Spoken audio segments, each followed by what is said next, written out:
வணக்கம். இந்திய நேரப்படி காலை 6 மணி ஜெம் தலைப்புச் செய்திகள். பிரான்ஸ் நாட்டில் புதிய இந்திய தூதரகம் திறப்பு. புதிய இந்திய தூதரகத்தை திறந்து வைத்தார் பிரதமர் மோடி.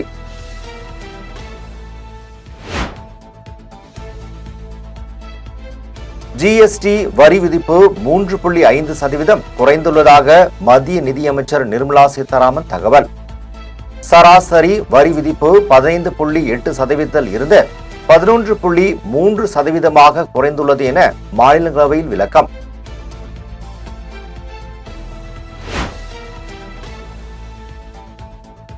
தமிழ்நாடு முழுக்க திமுகவிற்கு ஆதரவான சூழலே நிலவுகிறது என அமைச்சர் செந்தில் பாலாஜி தனது எக்ஸ் தளத்தில் பதிவு. வாக்களிக்காதோருக்கும் பாடுபடுவதால் ஈரோடு கிழக்கில் அதிமுகவின் வழக்குகளும் திமுகவிற்கு வந்துள்ளன என்றும் கருத்து.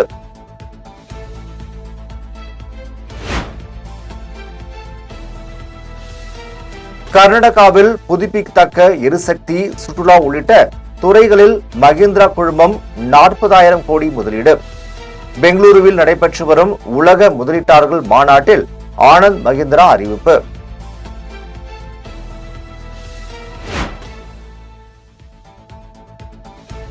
தோல்வி காணும் தோல்வி சாமி இல்லாத பொய்களை அன்றாடம் வீசுவதையே வாடிக்கையாக வைத்துள்ளார் எடப்பாடி பழனிசாமி என செந்தில் பாலாஜி விமர்சனம்.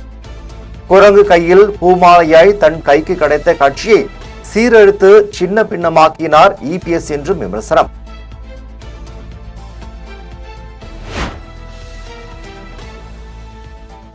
ஆந்திரா முழுவதும் பெண்கள் பெரிதும் பயன்பெறும் வகையில் வீட்டிலிருந்து வேலை என்ற முறையை செயல்படுத்த திட்டமிட்டுள்ளதாக ஆந்திர முதலமைச்சர் சந்திரபாபு நாயுடு தகவல்.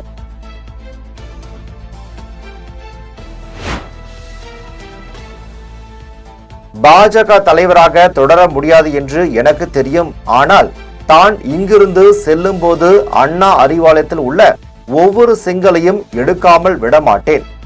பட்ஜெட் விளக்க பொதுக்கூட்டத்தில் பாஜக மாநில தலைவர் அண்ணாமலை பேச்சு. ஒரு மனிதனுக்கு எப்ப வாய்க்கொழுப்பு அதிகமாகிறதோ அந்த மனிதனுடைய அழிவு ஆரம்பமாகிறது என்கிறது பொருள். வாய்க்கொழுப்பு அதிகமாக இதெல்லாம் ஆணவத்தினுடைய உச்சம்.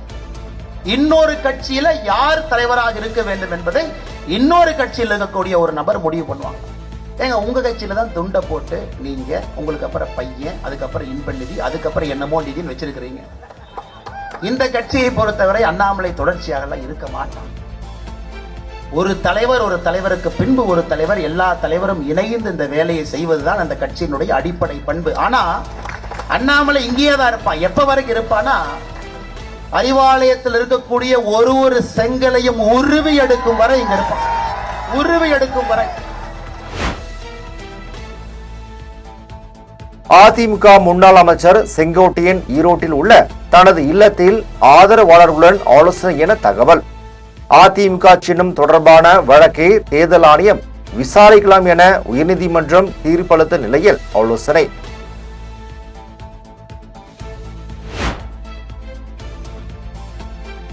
பிரதமர் மோடி பட்ட படிப்பு தொடர்பான வழக்கில் தகவல் அறியும் உரிமை சட்டம் பயன்படாது என துஷார் மேத்தா பேச்சு.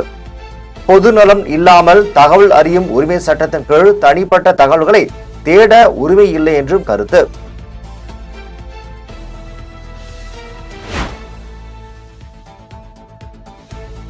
தமிழகத்தில் காவிதான் ஆளப்போகிறது என்றும் தமிழகத்தில் தாமரை மலர்ந்தே தீரும் என்றும் பாஜக மூத்த தலைவர் தமிழிசை பேச்சு. இது பெரியார் வளர்த்த தமிழ் அல்ல, பெரியாழ்வார் வளர்த்த தமிழ் என்று மத்திய பட்ஜெட் விளக்க பொதுக்கூட்டத்தில் தமிழிசை சவுந்தரராஜன் பேச்சு.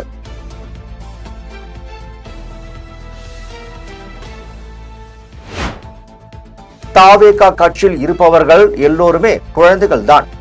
பட்ஜெட் பற்றி தெரியாமல் குழந்தைகள் அணி என்று வைத்துக் கொண்டு புதிதாக கட்சி தொடங்கி உள்ளார் என்றும் பாஜக மாநில தலைவர் அண்ணாமலை விமர்சனம். இந்த பட்ஜெட்டை பார்த்தேன், வழக்கம் போல மத்திய அரசு தமிழக மக்களை வஞ்சிச்சிருக்கிறாங்க. ஒரு புதிதாக கட்சி ஆரம்பிச்ச தலைவர் சொல்றார். ஏன்னா ஜிஎஸ்டி குறைப்பு பத்தி இந்த பட்ஜெட்ல ஒன்னுமே காணாமே. அண்ணே, அதுக்கு ஜிஎஸ்டி கவுன்சில் மீட்டிங்னே, அது பட்ஜெட்னே, யாராவது தயவு செஞ்சு கூட 2 பேர்த்த உட்கார வச்சு சரியா சொல்லி கொடுக்க சொல்லுங்க. ஜிஎஸ்டி கவுன்சில் மீட்டிங் என்ன, பட்ஜெட் என்ன, இரண்டும் வேறு. இவங்கெல்லாம் தமிழகத்துல மாற்றத்தை கொடுக்க போறேன்னு கிளம்பி வந்திருக்கிறாங்க. மாற்றத்தை கொடுக்க போற சில்ட்ரன்ஸ் விங்கு, ஜிஎஸ்டி ஏயா பட்ஜெட்ல குறைக்கல, இவங்க ஒரு பக்கம். ஈரோடு கிழக்கு இடைத்தேர்தலில் திமுகவினர் காசு கொடுத்து ஓட்டு வாங்கினர். என்னை எதிர்க்க இடைத்தேர்தலில் திமுகவும் அதிமுகவும் ஒன்றாக நின்றதாக சீமான் பேச்சு. வாக்குக்கு காசு கொடுக்கறது சட்டப்படி குற்றமா? சரியா? குற்றம் தானே. அப்போ வாக்குக்கு காசு கொடுக்கறத அனுமதிக்கிற தேர்தல் ஆணையம், உளவுத்துறை, காவல்துறை. கள்ள வாக்கு போடுவது குற்றமா? சரியா? குற்றம். கள்ள வாக்கு போடுறத காவலர்களே நின்று பார்த்து அனுமதிக்கும் போது, இவ்வளவு தவறுகள் நடக்கும்போது வாக்கை எண்ணுவோர் மட்டும் நேர்மையா எண்ணிடுவார்னு நீங்க நினைக்கிறீங்களா?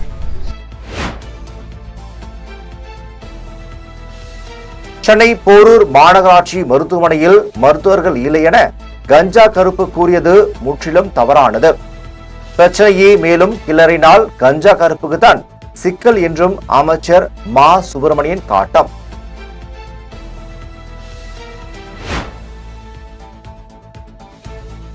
அண்ணாமலை அறிக்கைக்கும் ஆளுநர் அறிக்கைக்கும் 10 லட்சம் மாணவர்களின் தரவுகளை பதிலாக தர இருக்கிறோம்.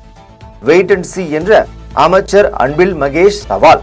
ஏசர் அறிக்கை ஒன்று, ஆளுநர் அறிக்கை ஒன்று, அண்ணாமலை அறிக்கை ஒன்று, இது சார்ந்த ஆளாளுக்கு ஒரு அறிக்கை. ஆனால் இதுக்கெல்லாம் சேர்ந்து அரசாங்கம் ஒரு அறிக்கை கொடுக்கணும்ல. இந்த அன்பில் மகேஷ் போய் அப்படி ஒரு அறிக்கை கொடுக்கணும்ல. வெயிட் பண்ணி பாருங்கள், அந்த அறிக்கையும் வரும்பொழுது எங்கள் பிள்ளைங்க எங்கே இருக்கிறாங்க, நீங்கள் அங்கொன்றும் இங்கொன்றுமே எடுத்து நீங்கள் தரவு தரீங்களா, நாங்கள் 10 லட்சம் பிள்ளைங்களுக்கு நாங்கள் எடுக்கிறோம். நாங்கள் அந்த 10 லட்சம் பிள்ளைங்களும் சேர்ந்து அவங்களுக்கு எடுக்கப்பட்டிருக்கின்ற இந்த எக்ஸாமினேஷன்ஸ், அது மூலமாக உங்களுக்கான தரவுகள் வரும்பொழுது கல்வி சிறந்த தமிழ்நாடு என்பதை பத்திரிகை ஊடகத்தை சார்ந்த நண்பர்கள் நீங்களும் அதை ஒத்துக்குவீங்க. வெறும் என் வார்த்தையால் மட்டும் வரப்போறதில்லை, நாங்கள் கொடுக்குற டேட்டாஸ் மூலமாக நாங்கள் நிரூபிப்போம்.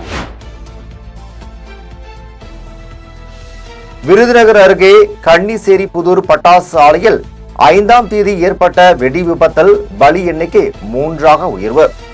விபத்தில் சிக்கி வீரலட்சுமி என்பவர் மருத்துவமனையில் சிகிச்சை பலனின்றி உயிரிழப்பு.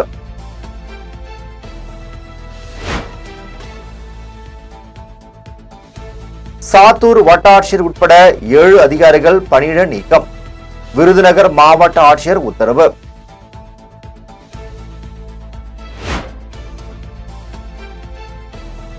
கீழக்கரை ஜல்லிக்கட்டில் 20 மாடுபிடி வீரர்கள், 7 மாட்டின் உரிமையாளர்கள் மற்றும் 2 பார்வையாளர், 1 காவலர் காயம்.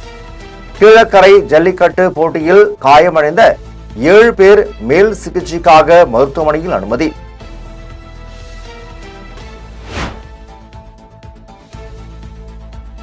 ஸ்ரீபெரும்புதூர், மாமல்லபுரம், திருவையாறு ஆகிய 3 பேரூராட்சிகளை நகராட்சிகளாக தரம் உயர்த்தி தமிழக அரசு அரசிதழ் வெளியீடு. வரலாறு, சுற்றுலா ஆகியவற்றின் முக்கியத்துவம், வணிகம் போன்ற தொழில் பெருக்கத்தை கருத்தில் கொண்டு நகராட்சிகளாக தரம் உயர்வு.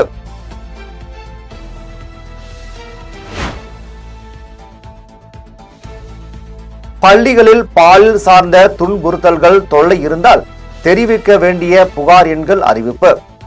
பாலியல் தொடர்பான புகார்களை பள்ளி மாணவ மாணவிகள் 144417 என்ற இலவச தொலைபேசி எண்ணை தொடர்பு கொண்டு தெரிவிக்கலாம் என அறிவிப்பு.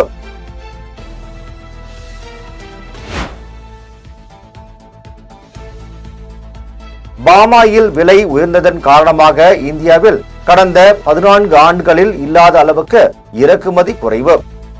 விலை குறைந்த சோயா எண்ணெய் இறக்குமதி கணிசமாக அதிகரித்திருப்பதாக வர்த்தக அமைப்பு தகவல்.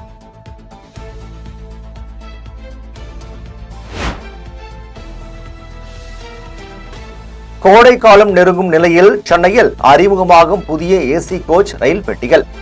பயணிகள் ஆவலுடன் எதிர்பார்ப்பு.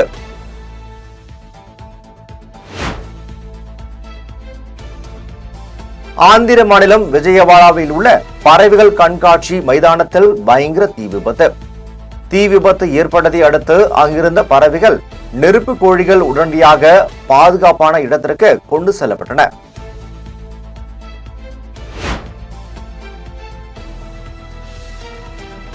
சென்னை திருவொற்றியூரில் ரயில் தண்டவாளத்தில் கற்கள் வைத்ததால் கைது செய்யப்பட்ட சிறுவனின் பெற்றோருக்கு அறிவுரை.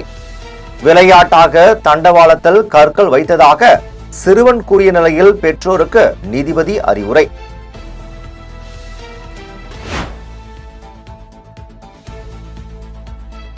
ஆக்சிஜனுக்கு பதிலாக தவறுதலாக நைட்ரஸ் ஆக்சைடு கொடுத்ததால் இளம்பெண் இறந்த வழக்கு.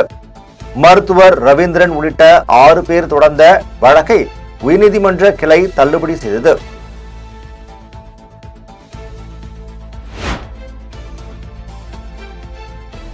அதிமுக உட்கட்சி விவகாரம் தொடர்பாக விசாரணை நடத்த தேர்தல் ஆணையத்திற்கு விதிக்கப்பட்ட தடை நீக்கம். தேர்தல் ஆணையம் விசாரணை நடத்த தடை கோரிய எடப்பாடி பழனிசாமியின் மனுவை உயர்நீதிமன்றம் தள்ளுபடி செய்தது.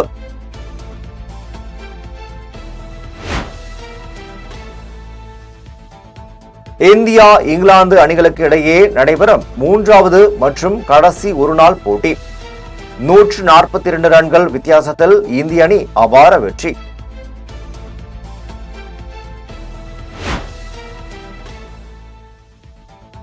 மகள் பவதாரணியின் நினைவாக சென்னையில் நடந்த இசை கச்சேரி. 15 வயதுக்குட்பட்ட சிறுமிகளை கொண்ட இசைக்குழு தொடங்க போவதாக இளையராஜா அறிவிப்பு.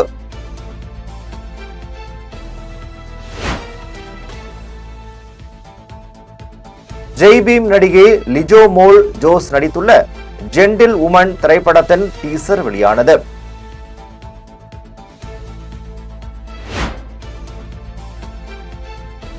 சபரிமலை ஐயப்பன் கோவிலில் மாசி மாத பூஜைக்காக நடை திறப்பு. வருகிற 17ஆம் தேதி வரை 5 நாட்கள் பக்தர்கள் தரிசிக்க அனுமதி.